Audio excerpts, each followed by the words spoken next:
We've come to a racing circuit today, not so much to show you the actual racing, but to introduce you to a mate of mine, a guy who is absolutely barn pot. He's crazy on a motorcycle, a guy called Warren Steele. Now then, the thing about Warren is he doesn't ride bikes like this. He rides a bike that uses a big fat tyre like the one on this particular R6, but on a motocross style machine, because he does Supermoto. So come and meet Warren.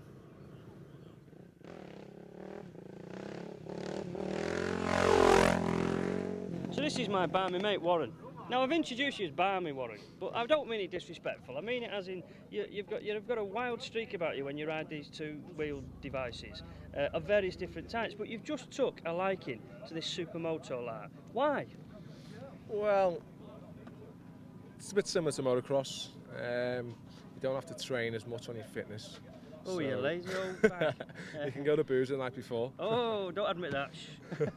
But I don't blame you, yeah. Yeah, it's a good sport. It's a growing sport. There's a lot of interest. A lot of people come to follow it. And it's... But your background is motocross. Originally you were yeah. well into your motocross and very successful at it. And do you think that helps with doing the Supermoto? Yeah, it does when they have full Supermoto rules now.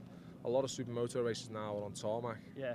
But proper Supermoto rules is like 50% tarmac, 50% dirt, which that's when your motocross skills come into it. That's where you come into it, yeah. But you've let's admit now that even though you've done one meeting only up until today, you won that meeting. Yeah. You showed them your backside, and the lads weren't happy about this, were they? This new face on the block comes along and just does the business. Right, was it because of the off-road bit, or were you fairly confident on the road bit?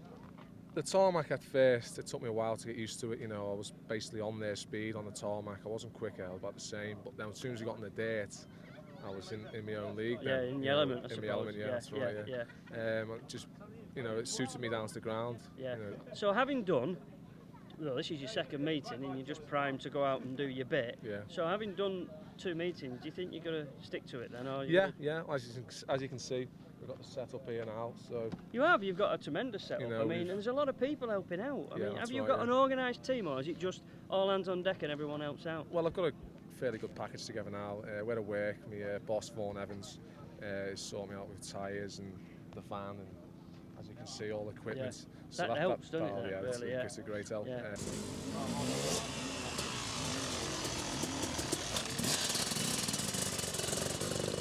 Yeah, now listen, I've clocked Warren here and I reckon he's nicking the carburettor off this bike, because you can't trust these lads nowadays. Hey up, Warren, what are you doing? I hope you're not nicking any bits off this nice bike.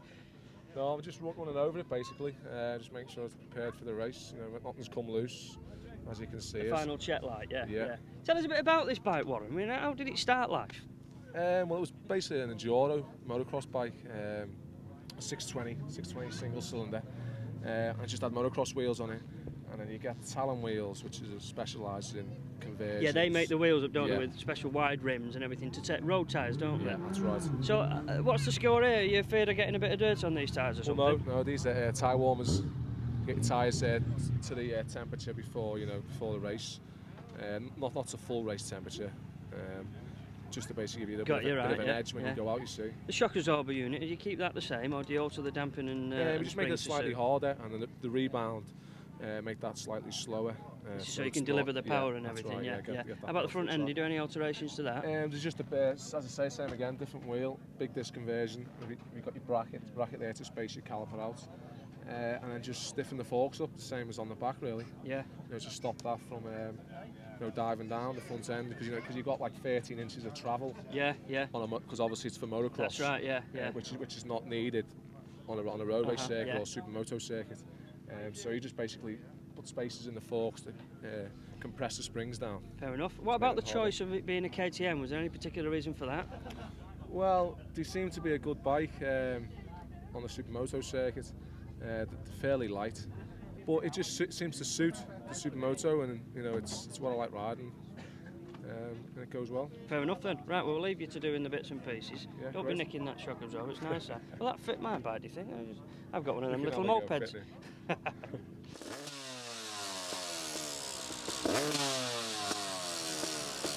Right, we're going to leave Warren in peace now, because you see, he needs to be focused, he needs to be race prepped, You've got to just get your eye on the job, haven't you? So he's going out and doing a bit of practice. Meanwhile, I'm going to get a little bit of sustenance, So just a second. Jeff, any chance of a burger, mate? You must be joking. Oh, thank you very much. How is it I can never get a burger off these fellas?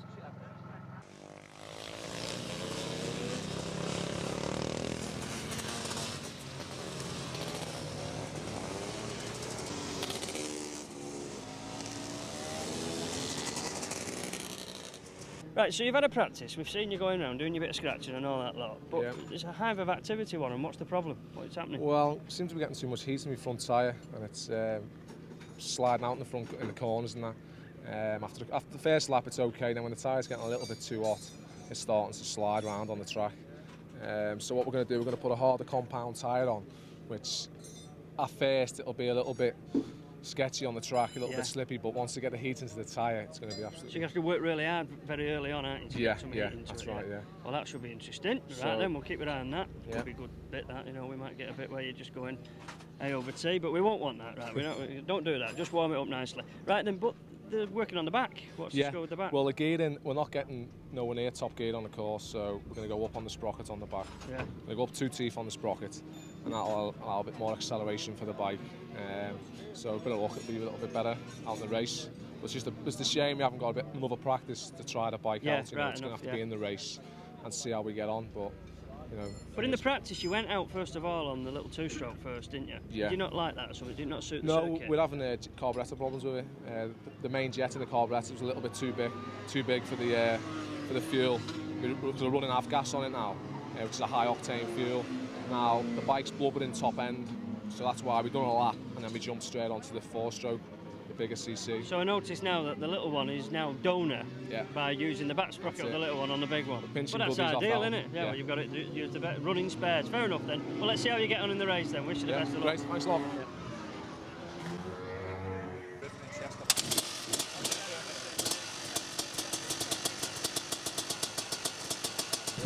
So it's getting quite noisy and a hive of activity now because racing has commenced, and Warren is out there as we speak racing. I hope he does very well. I'll have a word if he doesn't. I did get a burger, but the chef is in hospital as we speak.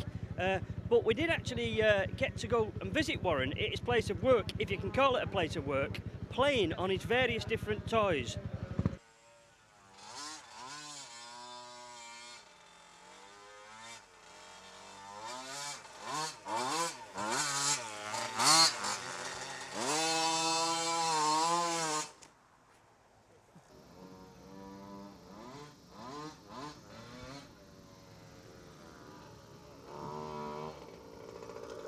Yes, Sean, you better have that.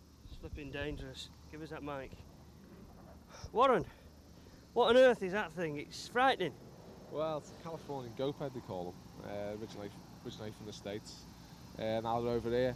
That's not standard, that thing. No, I mean, that's a fully blown race ped, that. It was frightening when it got going. I mean, that wasn't a very good impression, was it, of riding a racing GoPed? But it was very, very exciting, exhilarating, but in normal form, something like this one you've got here. Yeah, that's just a standard ped, basically. You can just buy from your shop, more or less anywhere now. You can get hold of them. Great fun. But you've got 2 of these things, and I'm stood by a jet bike, and we've got bikes all over the flipping place. Is this what you term as work? No, I do some sort of form of work. Got to earn a living somehow. Most of the time, I'm playing on the toys, as you can see here. But you know, we do pull our weight here.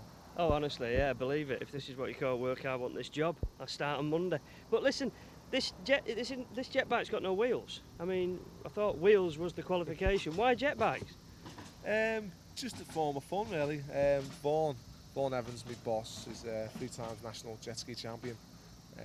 Back in '96, I think, the last time he won the championship. I've just got into it through that, basically. I just purely fun. Me and my girlfriend go out as much as we can. But I mean, you'll have a go at anything, won't you? I know this. And there's certain things you want to keep secret, don't you? And if you tell us about it, then you probably have to kill me. But we need to share the secret on telly about this microlight that didn't go up as much as it went along. I'm not telling you who told me. Go on, tell us about your microlight. Yeah, me and Vaughan, we bought a microlight 4 or 5 years ago. Thought we could literally just buy it, take it down the park and go flying for a bit of a laugh. But it didn't seem to work out that way. You need licenses and all that and some sort of training. So we bought it anyway, got it out in the industrial estate, never put the wing on it, and we just used to fly up and down the industrial estate. And that was about it, really. I think we've been out of our depth, really. So. I think really, with all the go-peds, the jet bikes, jet skis, supermotos, road bikes, and microlights on the ground, there's definitely something wrong with you, mate. You know, you need treatment. But I mean, your passion is two wheels, and you're a motocross ace of the past, and you wanted to get back into doing race use, so you're into your supermotos. But I mean, you ride a road bike, don't you? I mean, a regular road bike anyway. anyway. I get on the road bike as much as I can. We all go up to Wales at weekends, all my friends and that. I just do as many track days as I can and get a bit of experience on that, and just purely fun really, and get the buzz of the road and the power of the bikes and that. Yeah. But just going back to your real passion at the moment is your supermotos. Are we going to stick to this, or is this another fad? I'm gonna hang on that sport for a bit. I'm gonna race all the championships I can. Get over to the continent, over to Ireland. And just do as much as I can really. I'm fairly new to the sport, so I don't really know how it works, but at the moment I'm racing every weekend. New to the sport, but I already am aware of the fact that you've also kicked ass. I mean, you've done some winning and you've been close up on the rostrum anyway. So do you think you've just took to it naturally? Is it the off-road bit or the road bit? Yeah, I took to the off-road bit naturally, of course, through the motocross. The tarmac took a bit of getting used to, but now I think I'm as quick as anyone on the tarmac. I'm only down to my third meeting, so I'm getting quicker and quicker all the time. We do wish you the best of luck, and truth is we're going to keep our eye on you as well and give you some earache if you don't keep on that rostrum. So the best of luck with it all. Yeah, thanks. Cheers, Warren. Thank you. Thanks. Cheers. After the break on Two Wheels, Jeff looks at a very special R71.